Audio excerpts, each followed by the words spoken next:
Kakegurui is an amazing manga and anime that focuses on gambling in a school environment. And there is a new miniseries, Bet, that got a creative spark from this masterpiece, so they decided to make it for the American audiences. It is played in an alternative timeline, where the set and the places are a little bit different, and so does the cast. But sadly, the writers are a lot of 40-year-old men who tries to make something for the younger audience, but turns out they don't know what they are doing. This video contains a ton of spoilers for Kakegurui and Bet in the same. So you've been warned. In this video I'm going to make a critique about it and how not to make an adaptation, so buckle up, but after the intro, of course.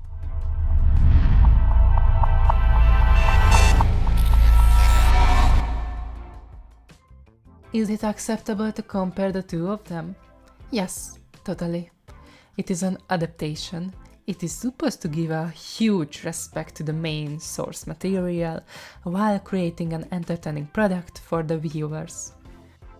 The overall series could not stand on its own. In the original version, we see Jabami Yumeko, the main protagonist of the series, gambling with everyone and overthrowing every aspect of what the student council built.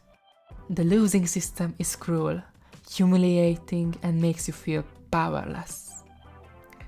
If you lose all your money and be in debt, then you get to be the butt of a joke for all the school. And you could even get a life planned just for you, forcing you into a marriage, like what we've seen with Mari Saotome, for example.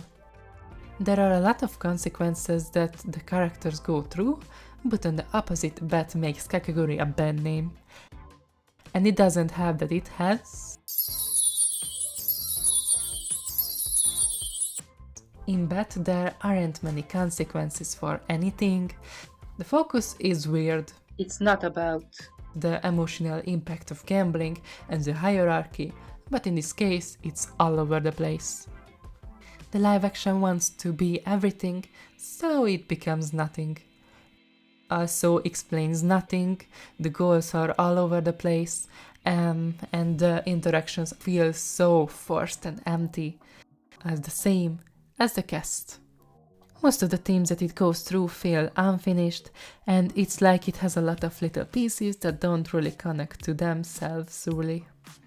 For example, on the prom, the characters had a rivalry just as before, but not to win the prom, but out of spice.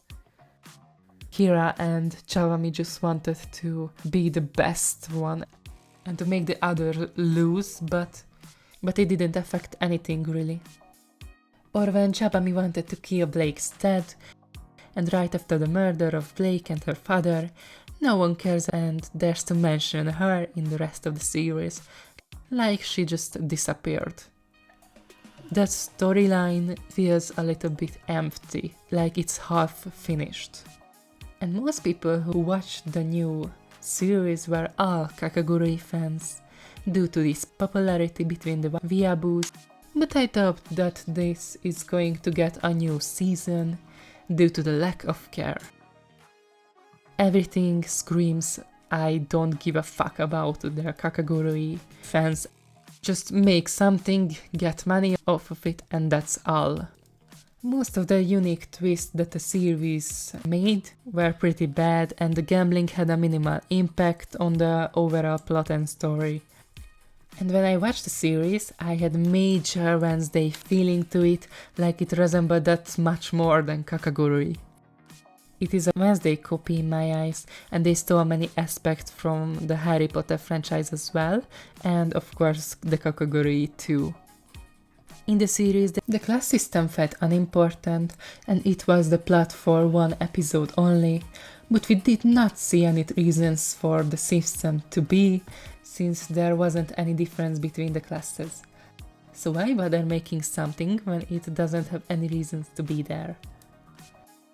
And it suffers a much bigger problem than having no direction, and it is the characters. The original characters are super amazing and layered individuals. They are likable, have a ton of aura around them, and they are enjoyable to watch. Most of them are crazy, sadistic and weird, but that makes them stand out from the rest of the series and animes. But in Bet, the characters have as much personality as a paper towel. They are one-dimensional and have no purpose in the overall plot. They have no layers around them, and they are much more normal people than in Kakegurui, really. Because in Kakegurui, all of the characters were pretty insane. And in Bet, I don't see anyone who is insane, perhaps, but a little bit kooky or cringe. This series follows the recipe of a movie really well. I mean, every single movie has to have a really diverse cast, and it is a must to make a black character and a gay character as well. But in my eyes, do not write a gay guy if it's only going to be stereotypes. And it is very true to the black people as well. I'm not saying that it is bad to turn white people black, but it can only work if it has good writing, just because it can be quite repetitive at times, and it can also be other ethnicities as well, not just black. Since the world easily forgets Arab culture and people, I believe we should create more characters from that area. But of course, having colorful skin doesn't need to have any reasons either. They can just live their own life too, I'm not saying that, but I feel like some creativity would do a good job for this. An aggressive and ghetto kind of a black person is only problematic if you don't know how to write one. It is usually much more easier to rely on stereotypes, but you should have at least one person who is in the specific group you try to aim for and make them feel more likable and just give them a little bit more layers to them. Yumeko is the only character that look alike due to her having the same name and hairstyle as in the anime. But the way she acts is rather different. In my eyes, she is unlikable in Bet because she is too confident in herself, always going for revenge. And she was kind of a pick-me girl, and she always focused on winning. But in Kakegurui, she just wanted to have fun and enjoy herself with the stakes. Here we get nothing, just a rivalry and a very edgy story and plot. And not to be a hater, but Yumeko's bangs were pretty bad. It was too short and looked off most of the time. She is supposed to have longer bangs. Jabami's hair color is black in Kakegurui, so I don't understand why in Bet they changed it and made it dark brown. I mean, if you use a wig and it's obvious a wig, then why isn't it in the same color? I don't understand. This threw me off so hard. Yumeko's desire to play fairly also came out of nowhere, since in the anime she wouldn't mind cheating as long as it makes the game feel more interesting. Mary was a super aggressive, unlikable individual in Bet. She's supposed to showcase that things go around in school, and she's the type who always stands up when knocked down, but in the series, she is just an angry piece of shit. Her development, smart, cunning personality really spiced things up a bit, while toning the craziness down due to her normality. She gambles so that she can win. Most of the characters, however, only crave the joy out of it. But in the series, the character who played her didn't look anything like Saotome. I would have never guessed that she is Saotome Mary. That is a problem for every character in Bet as well.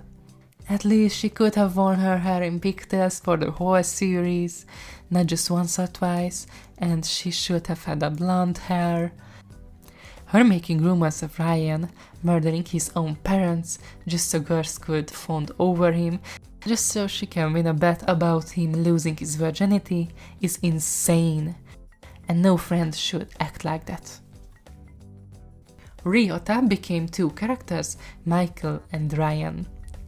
Michael was what the plot wanted him to be, and Ryan was there as a love interest. There aren't many things I'd like to talk about them. I really didn't care for any of them really. And again, Ryota, the original character, was never someone that I really cared about. So naturally the adaptations versions are also going to get over my head. Blake is the only new character that the cast has received. She is the Edith Sinclair of Wednesday. She is the roommate of the main protagonist who has a completely different vibe to herself, and she wasn't an important character as she was forgotten by me the second she died. And also by the characters as well. So I don't really understand why make a new character if they are going to die and never going to be important ever again. Now let's talk about the three most unbearing characters of all time. Dory was super problematic as a character. She is a stalker and all she does is sexual assault. I don't think I need to explain why it is problematic. Why it is problematic to put a camera in your crush's dorm and watching them sleep. Yeah. And the story portrays it as funny. But what if the genders were different? If a guy would have done this, then the whole series would be cancelled as fast as you can count to 3. She looked super ugly design-wise and had no resemblance to the character other than the eye patch. There isn't anyone who's more cringe than her, to be honest, and she was a really serious letdown for me. Midori is supposed to be a crazy and masochistic person, which Dory failed to deliver. At least give her a gun so that she resembles the original concept a little bit more. Now it's time to talk about Suki, the character who made my skin boil. He is supposed to be Yumami Yumamite and Itsuki Sumeragi, but they did him dirty. His character is all about stereotypes. He is the James Charles of the series, extra feminine gay influencer type, who is as fake as a person can get. This is what older generations believe Gen Z and the influencers act like, so of course it's not going to resonate with the younger audience. Maybe he is supposed to be unlikable. If so, then they did a fantastic job right here. But I just feel like he didn't give anything to the overall story it tried to tell. This character seriously made a joke about the LGBTQ community and humiliated my favorite character. Not all gay people act this way, and Hollywood should show more sides of the LGBTQ+, because if it gets repetitive enough, then that is going to be what resonates with people. The icebreaker game he played with Yumeko has little to no resemblance to gambling, just roasting each other till someone breaks. My favorite part in that was when he died. But sadly, he came back. Bitch came back. Fake dying part is super unnecessary and it had no impact whatsoever. So I don't really understand why they did it, but at least we had some episodes where we didn't have to see him. It is very hard to make me hate a character this much as he did. Kira is the student council president, but without any skills, ambition and scare factor. Kirari was a cold and calculated ruler of the academy, but Kira was an over-aggressive, hot-headed, revengeful meanie. She was like Regina George from Mean Girls. None of the things she did was calculated. She wanted to be the best just because. And most of the times she only did the things out of spite. Kirari was intrigued when she saw a snake coming into her garden, but Kira felt threatened. She also had low self-esteem and the Kirari we grew to love was nothing like this character-wise. Quite the opposite. She definitely had a god complex and she believes that she was above everyone else, and that was natural to her. I just feel like they are whole different characters and the resemblance is as small as it can get.